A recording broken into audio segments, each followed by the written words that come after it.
It's March, and we're still waiting for Cupcake to putt. That and everything else you need to know from the Memorial Championship. I'm Swiss Cheese, you already know, the one with all the holes in his game, alongside me, my nephew Jefferson, and we're with the Disc Golf World. If you had no idea the Memorial was going on, then clearly you aren't subscribed to the Disc Golf Guy, which you should right now if you haven't already. I mean, the guy's almost at 100K after all. Also, shout out to the Twitter homie Spicy Boy for the camera work from over the weekend. Keep killing it, dude. I'm sure you heard about Jacob Cordes, and his putting woes continuing. I'm not talking about missing either. No, he's doing that all right. Instead, the amount of time it actually takes him to putt. Even Ricky Wysocki had to make a post poking fun at him. Cupcake had an average putt time of 48 seconds. Yeah, you heard that right.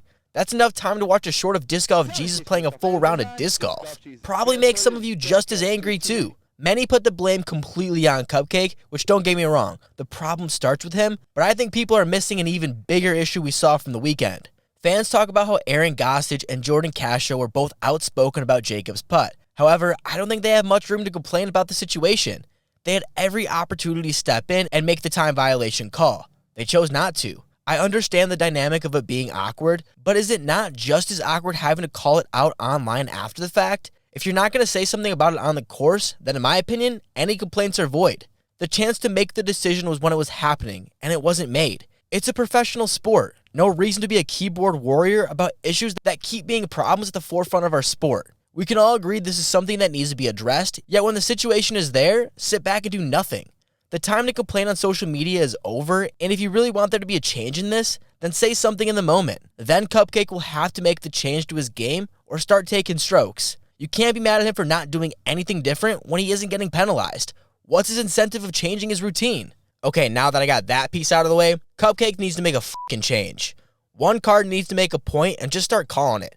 I understand it can get close on time, and no one's got a stopwatch on them. Even though Nico has that market covered. 48 seconds is pretty obvious to tell when it's over the line. Seriously, that's ridiculously long, and I would be the person to know. It was so bad, Terry had to fast forward and even cut part of his putting ritual out because it was too long. I would love to see what's going on inside his head when he starts his putting motion. On second thought, I don't want to be anywhere near that war zone. At least the attention is off Gannon Buhr, until he makes his first lead card, of course. Then I'm sure the chirping will start. I'm not going to pretend to know a solution to this problem, but I'm also not going to blow this up more than it needs to be. I don't hear a whole lot about slow play, and if I do, it's on a case-by-case basis. However, I will say if there are pros that want to see progress on this issue, then they need to be the ones to start calling it out. Being mad in silence doesn't get anything accomplished. Instead of being visibly upset or making a post on social media, make the call. It's that simple. But I don't want everything about the Memorial to be bad, so Swiss, hit them with a recap.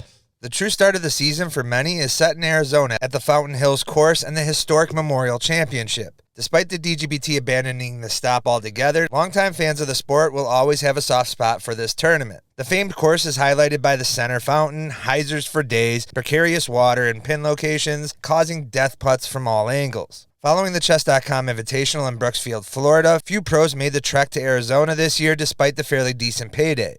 Aaron Gossage continued his stellar hot round from the final day play at the Chess.com Invitational. Shot a leading 11 under bogey-free round for a day one lead of the 4-day event. Aaron was strong on the back half of the course, 6 birdies total and 5 straight at one point. However, in classic fashion, Gossage putt left some strokes on the course, missing within circle 1 after parking the most difficult hole on the course in hole 9. Only went 17 under, tying the course record with a mentor Paul Macbeth, and the 5th highest rated round of all time with an 1113 rated round. The best part of the highlight reel of the round was everyone was stuck waiting for Cupcake to putt on Terry Bear's coverage because AB's round went unrecorded. Terry has made it abundantly clear he wanted no business of recording Cupcake's putt, but AB was on third card with a 3-man team. Gossage was able to maintain a single-stroke lead, however, with an impressive 14 under round himself. After a bogey on 1, Aaron would go on to score 15 birdies, including birdieing hole 9, only done by 4 other pros over the first 2 days. Gannon Buhr, defending champion, was able to round out the lead card with a 12 under as the day provided the most optimal scoring. Round 3 shifted the action from Fountain Hills to the Vista del Camino course with worse wind conditions, far different from the birdie or die front 2 days. We also saw the separation from leaders on the day. AB cooled off dramatically, going +2 on the front 9 after back-to-back double bogeys on hole 6 and 7, giving the opportunity for Gossage to extend his lead. which he took with a 7-under round, increasing his lead to 3 strokes over Gannon, who shot the hot round of the day. The final day kicked off with a 2-stroke swing in Gannon's favor, as he scored a birdie on hole 1 after a Gossage bogey, cutting the lead down to a single stroke. Gossage would respond, gaining a stroke back on 4, but after another 2-stroke swing, this one on 7, the two would be tied. Gossage responded yet again on the very next hole, regaining the lead on hole 8, but 9 would be too costly as he scored a triple bogey to a Gannon's par. And after another double bogey on 11, resulting in yet another 3-stroke swing, most stopped checking in on the scores as Gannon's back-to-back repeats seemed all but sealed. He had remained clean and he was scoring very similar to the prior day at that point. Credit Gossage, however, who continued to fight and actually made it interesting, rattling off 4 straight birdies right after that double bogey. And after the 2-stroke swing on 17, this one in his favor, he went into the final hole only down by a single stroke. The island green being a 330-foot carry, and with Gossage throwing first, he needed to be aggressive. And unfortunately, it would not work in his favor, with him scoring yet another bogey. Gannon went into victory formation, parring the hole and winning the Memorial Championship for the second time in 2 years. AB was able to hold off team captain Paul Ulibarri for a third-place finish with a birdie on 18. Uli tied for the hot round on the final day, finished with a 28-under over the weekend. The FPO showcased 2 veterans who have battled at this tournament a number of times. Owen Scoggins, the defending champion, and Jennifer Allen.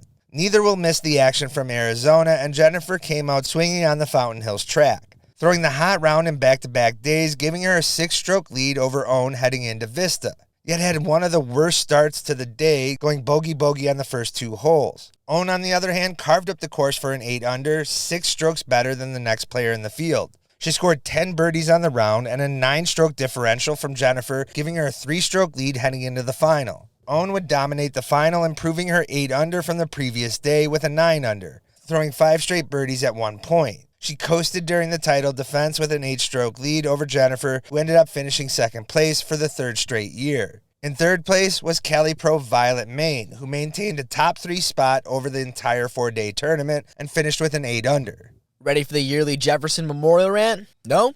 Too bad. I love the Memorial. I don't even know why, if I'm being honest, but for some reason, the feeling I get when I watch the pros play Fountain Hill is better than any 30 seconds I've ever had. I'm not even that old, so I can't even give some awesome story about seeing something crazy go down. But I've been around long enough to not only see all the old YouTube coverage, but play it on repeat countless number of times. Do you guys not constantly dream of the epic rematch between Jomez and Central Coast going down out there? Guess that's just me. This course is disc golf, and there are about 50 million reasons that it should be off the tour, but I still think there's a special place for the event. Complain about the birdie and die all you want, but when is the last time you've seen someone shoot a 7 down, then 17? The water is much more dangerous than people give it credit for. If only there was a way to get rid of all the easy pitch-up holes. But I'll never understand why for one weekend of the year, we can't just watch someone birdie damn near every hole to win a tournament. You're really going to tell me you weren't disappointed when you heard AB's round wasn't on camera? It's okay to admit that a little birdie and die isn't all that bad. Plus, there's 2 courses, so you still get some variety.